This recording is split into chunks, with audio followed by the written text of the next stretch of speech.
महाभारत युद्ध में विजय प्राप्त करने के बाद पांडवों ने कुछ वर्षों तक हस्तिनापुर पर राज्य किया। गांधारी के श्राप के कारण भगवान श्री कृष्ण ने अपना शरीर त्याग दिया। फिर बलराम ने समाधि धारण कर अपने प्राण त्याग दिए। ये सूचना मिलने पर पांडवों सहित द्रौपदी ने भी परलोक जाने का निश्चय किया। स्वर्ग की यात्रा पर निकलने से पहले युधिष्ठिर ने युयुत्सु को संपूर्ण राज्य की देखभाल का भार सौंप दिया।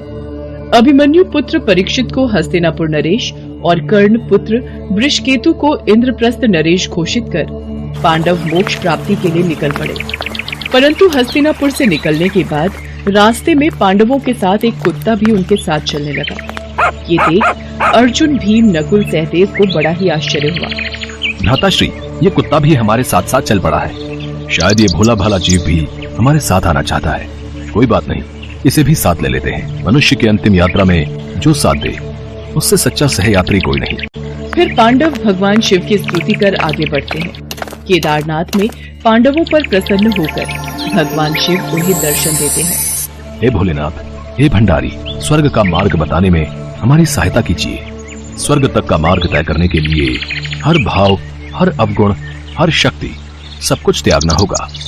जब मनुष्य में केवल पंच तत्व रह जाते हैं, आत्मा में चेतना और हृदय में धर्म रह जाता है, तो ही ये मार्ग दिखता है। भगवान शिव द्वारा बताए मार्ग पर पांचों पांडव द्रौपदी सहित अनेक तीर्थों, नदियों और समुद्रों की यात्रा करते करते आगे बढ़ने लगे और आगे का मार्ग दिखने लगता है। जैसे ही पांचों पांडव उस मार्ग पर आगे बढ़ते हैं, द्रौपदी की देह उसका साथ छोड़ देती है।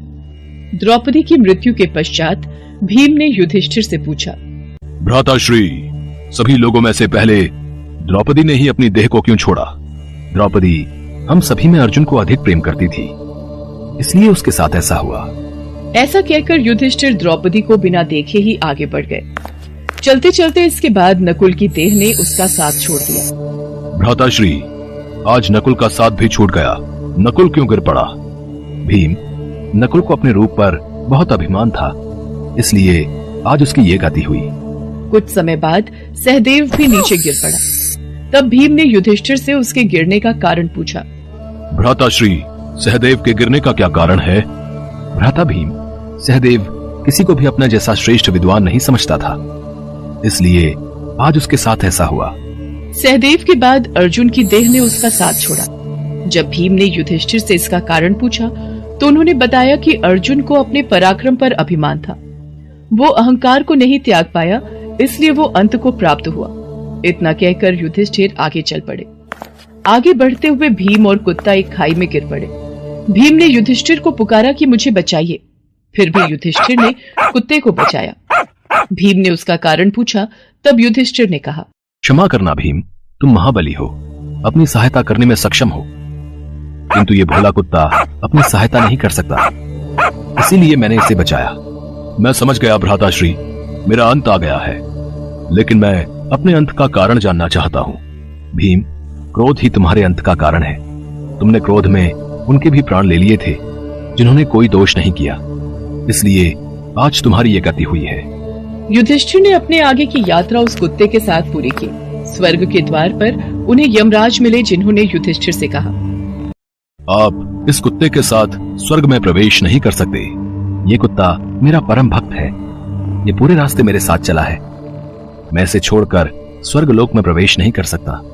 युधिष्ठिर की ये बात सुनकर उस काले कुत्ते ने अपना असली रूप धारण किया, जो धर्मराज यानी यमराज का रूप था। युधिष्ठिर, तुम काम, क्रोध, लोभ, मोह सबसे विरक्त रहे, इसीलिए तुम सशरीर स्वर्ग में प्रवेश कर पाए। तुम्हारे भाई और पत्नी अपने गुण, अवगुण और शक्ति का मद नहीं छोड़ पाए, इसीलिए वो यहाँ तक पहुँचने में असफल रहे। फिर धर्मराज युधिष्ठिर को स्वर्ग के अंदर ले गए। वहाँ उन्होंने कौरवों को तो देखा, लेकिन कहीं भी अपने भाई पांडव नजर नहीं आए। युधिष्ठिर को पता चला कि कर्ण समेत उसके सभी भाई नर्क में हैं। युधिष्ठिर ने धर्मराज से कहा, मेरे भाई तथा द्रौपदी जिस लोक में गए हैं, मैं भी उसी लोक में जाना चाहता हूँ। यदि आपकी ऐसी ही इच्छा है तो आप इस देवदूत के साथ चले जाइए, यह आपको आपके भाइयों के पास पहुंचा देगा। देवदूत युधिष्ठिर को ऐसे मार्ग पर ले गया जो बहुत ही दुर्गम और खराब था। उस मार्ग पर चारों ओर अंधकार फैला हुआ था। सभी ओर लाशें थी, जिससे दुर्गंध आ रही थी। लोहे की चोंच वाले कौवे और गिद्ध मंडरा रहे थे। वो असीपत्र नामक नरक था। वहां की दुर्गंध से तंग आकर युधिष्ठिर ने देवदूत से पूछा, हे देवदूत, कृपया करके बताइए, हमें इस मार्ग पर और कितनी दूर चलना है और मेरे भाई कहाँ हैं? यदि आप थक गए हैं तो हम पुनः लौट चलते हैं। युधिष्ठिर ने ऐसा ही करने का निश्चय किया, परंतु जब युधिष्ठिर लौट रहे थे तब उन्हें उनके भाइयों की आवाज सुनाई थी। तब युधिष्ठिर ने उस देवदूत से कहा, हे देवदूत, तुम पुनः देवलोक वापस लौट जाओ। मेरे यहाँ रहने से यदि मेरे भाइयों को सुख मिलता है तो मैं इस दुर्गम स्थान पर ही रहूंगा। यदि मेरे भाइयों ने अनीति की है तो उसका कारण मैं हूं। ज्येष्ठ होने के नाते मेरा कर्तव्य था कि मैं अपने भाइयों को उचित मार्ग दिखाऊं। मैं यहाँ से नहीं जाऊंगा। जहाँ मेरा परिवार रहेगा वही मेरे लिए स्वर्ग है। देवदूत ने सारी बात जाकर धर्मराज को बता दी। फिर कुछ क्षण पश्चात धर्मराज भी युधिष्ठिर के पास आ गए। युधिष्ठिर ने धर्मराज से पूछा, हे यमदेव, ये सब क्या है? आपने अश्वत्थामा के मरने की बात कहकर छल से द्रोणाचार्य का वध करवाया था। इसी परिणाम स्वरूप आपको भी छल से ही कुछ समय नर्क के दर्शन करने पड़े। पांडवों का नर्कवास और कौरवों का स्वर्गवास कुछ समय के लिए ही है। ये उनके कर्मों के रूप में उन्हें दिया गया है। कर्ण ने द्रौपदी का अपमान किया था, जिसकी वजह से उसे नर्क भोगना पड़ा। भीम और अर्जुन ने धोखे से दुर्योधन की हत्या की। नकुल और सहदेव ने उनका साथ दिया, जिसकी वजह से उन्हें भी नर्क में आना पड़ा। जबकि कौरव अपनी मातृभूमि के लिए लड़ते रहे। इसी उद्देश्य के साथ उन्होंने एक सच्चे क्षत्रिय की तरह अपने प्राण भी त्यागे। इसलिए अपने इस सुकर्मों के लिए दुर्योधन और उसके सभी भाइयों को कुछ समय के लिए स्वर्ग में रखा गया था। अपने कर्मों के अनुसार आपके भाई नर्क को भोगकर स्वर्ग लोक आ गए हैं। अब आप मेरे साथ स्वर्ग चलिए, जहां आपके भाई और अन्य वीर पहले ही पहुंच गए हैं। उसके पश्चात युधिष्ठिर ने देवराज इंद्र के कहने पर देव नदी में स्नान किया। स्नान करते ही युधिष्ठिर ने मानव शरीर त्याग कर देव शरीर धारण कर लिया। इसके पश्चात युधिष्ठिर स्वर्गलोक में अपने चारों भाइयों से मिले। उन्होंने भगवान कृष्ण के दर्शन किए। युधिष्ठिर ने देखा कि अर्जुन भगवान कृष्ण के चरणों में बैठकर उनकी सेवा कर रहे हैं। युधिष्ठिर को आया देख भगवान कृष्ण और अर्जुन ने उनका स्वागत किया। उसके बाद युधिष्ठिर ने देखा कि भीम पहले की तरह ही अपना बलवान शरीर धारण किए वायुदेव के समक्ष बैठे हैं। कर्ण को सूर्य के समान रूप धारण किए देखा। नकुल और सहदेव को अश्विनी कुमारों के साथ देखा।